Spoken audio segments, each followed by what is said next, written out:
Excuse me madam. S, ಬನ್ನಿ madam, ಬರಕ್ಕೆ ಹೇಳಿದ್ರಂತೆ. ನಾನ್ ನಿಮ್ ಬಗ್ಗೆ ಏನೋ ಅನ್ಕೊಂಡಿದ್ದೆ, ಆದ್ರೆ ಇವತ್ತು ಆದಿ ಜೊತೆ ಮಾತಾಡ್ತಿದ್ದನ್ನ ನೋಡಿ ತುಂಬಾ ಖುಷಿ ಆಯ್ತು. ನಿಮ್ ಬಗ್ಗೆ ತುಂಬಾ ಹೆಮ್ಮೆನೂ ಆಯ್ತು. ಮೇಡಮ್, ತುಂಬಾನೇ ಡಿಸ್ಟರ್ಬ್ ಮಾಡ್ತಾ ಇದ್ರು, ಅದಕ್ಕೆ ಕೋಪ ಬಂದು ಬಾಯಿಗೆ ಬಂದಾಗೆ ಬೈದ್ಬಿಟ್ಟೆ ಮೇಡಮ್. Very good. ನೀವ್ ಯಾಕೋ ಡಿಸ್ಟರ್ಬ್ ಆಗಿರೋ ಹಾಗಿದೆ? ಹಾಗೇನೂ ಇಲ್ಲ ಮೇಡಮ್. ಯಾಕೇನೂ ಇಲ್ಲ ಅಂತ ಸುಳ್ಳು ಹೇಳ್ತಿದ್ಯಾ ಮೋನಿಕಾ? ಪ್ರೀತಮ್ ಫಾರಿನ್ಗೆ ಹೋದ್ರು ಅಂತ ಡಿಸ್ಟರ್ಬ್ ಆಗಿದ್ದೀರಾ ಅಲ್ವಾ?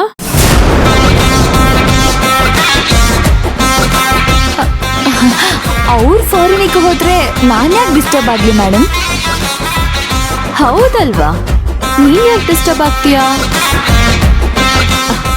ನಾನ್ ನಿನ್ ಮಾತನ್ನ ನಂಬ್ತೀನಿ ಮೋನಿಕಾ, ಯಾಕಂದ್ರೆ ನನ್ ಮಾತಿಗೆ ಗೌರವ ಕೊಟ್ಟು ನೀನ್ ಆದಿಯಿಂದ ಡಿಸ್ಟೆನ್ಸ್ ನ ಮೇಂಟೈನ್ ಮಾಡ್ತಿದ್ಯಾ.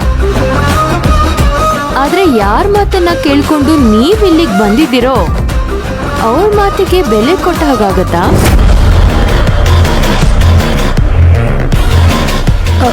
ಮೇಡಮ್, ಏನ್ ಹೇಳ್ತಾ ಇದ್ದೀರಾ? ಕನ್ನಡದಲ್ಲಿ ಹೇಳ್ತಾ ಇದ್ದೀನಿ ಮೋನಿಕಾ, ಯಾಕೆ ಅರ್ಥ ಆಗ್ತಾ ಇಲ್ವಾ? ಓ, ನನ್ ಮಾತ್ ಕೇಳಿ ಶಾಕ್ ಆಯ್ತಾ? ನಿನ್ ಮಾತ್ ಕೇಳಿ ನನಗೂ ಶಾಕ್ ಆಗಿತ್ತು. ಇಲ್ಲೇನ್ ನಡೀತಾ ಇದೆ ಅಂತ ನನಗೆ ಅರ್ಥನೇ ಆಗದೆ ಇರೋ ತರ ಆಗಿತ್ತು. ಎರಡ್ ಸಂಬಳ ಸಿಗುತ್ತೆ ಅಂತ ಆಸೆ ಪಟ್ಟು ವಿಶ್ವಾಸದಿಂದ ಕೆಲಸ ಮಾಡ್ತಿದ್ದೆ, ಆದ್ರೆ ನನ್ನೇ ನಾಯಿ ತರ ನೋಡ್ತಾ ಇದ್ದಾರೆ. ಆ ಕಂಪನಿಯಿಂದ ಈ ಕಂಪನಿ ಕರ್ಸ್ಕೊಂಡಾಗ ನನ್ ಮೇಲೆ ಇದ್ದಿದ್ ಗೌರವ ಈಗಿಲ್ಲ.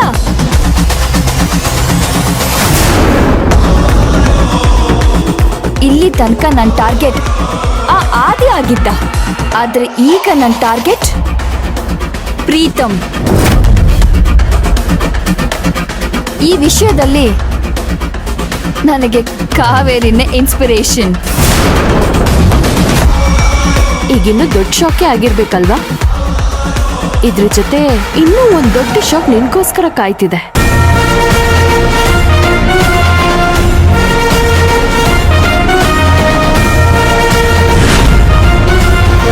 ಇದ್ರಲ್ಲಿ ನಿನ್ನ ಭವಿಷ್ಯನೇ ಇದೆ.